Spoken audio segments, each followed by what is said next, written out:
Today on Low Carb with Jennifer, I'm going to be making this delicious, family-friendly chicken stroganoff. Hey there friends, I'm Jennifer Bands and I help home cooks make keto meals the whole family will love. So today we're making this chicken stroganoff. It's delicious, and so we're going to start off with some chicken breasts. And you could use chicken thighs for this recipe, but I like to use chicken breasts for it. We're going to cut them in half lengthwise like this. So I take a chicken breast, I stick my palm down on it, and I cut down the center very carefully. You need a sharp knife and maybe a cutting board that doesn't move so much. So there you have it. I have 2 chicken breast cutlets. I'm going to continue with the rest of these chicken breasts. Okay, we've got our chicken all sliced in half. We've got 6 cutlets here, and I'm going to season each one on both sides with salt and pepper. Pretty generously. You want to make sure your chicken has a good amount of seasoning.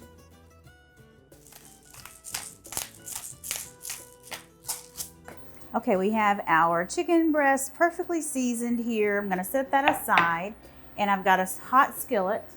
So I'm going to add some avocado oil, which is my favorite cooking oil.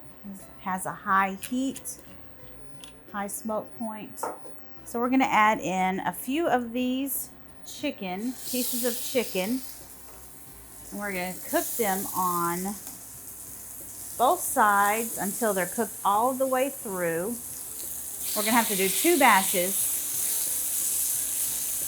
So it'll take a few minutes on each side for these to cook all the way through. It won't take very long because they're nice and thin.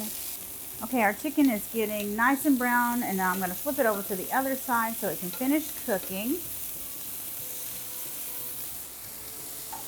So if you're ever curious, or if you really need to know, if your chicken is cooked all the way through, you can use one of these meat thermometer probes. This is my favorite one. It's really cheap. You can find it on Amazon.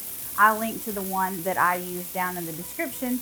But it's really important to make sure that your chicken is cooked all the way through, and this is a guarantee that it is. You just stick it into the center of the chicken, and then it's going to give you a reading. You want your chicken to be 165 degrees Fahrenheit.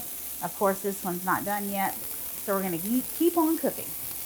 Okay, all of our chicken is finished. It looks amazing, so I'm going to set this aside, and I'm going to start with our sauce for the chicken stroganoff. So we're going to add in some onions. And these should cook up really fast because we have a really hot skillet. Oh my, yeah. And we want to scrape any of the brown bits off of the bottom of the pan. Man, those already look so good and caramelized. So I'm going to go ahead and add in our sliced mushrooms and some minced garlic. So we're going to cook, mushroom overboard. We're going to cook these mushrooms until they are nice and soft. Okay, our mushrooms are looking amazing, and now we can continue with our sauce. We're going to add in some heavy cream and some chicken broth and some Dijon mustard. Okay, we're going to bring this up to a boil now. We want this liquid to reduce by half, and it'll be our beautiful creamy stroganoff sauce. Okay, our sauce is looking so good, and for our finishing touch, I've got some lemon juice here. It's just going to brighten up that cream sauce, and we're going to add in some dried dill. Okay, I'm going to turn off the heat, and I'm going to add our chicken back to the skillet just so they can get in with the sauce and get all reheated. And this is ready to go. It looks amazing. Look at that.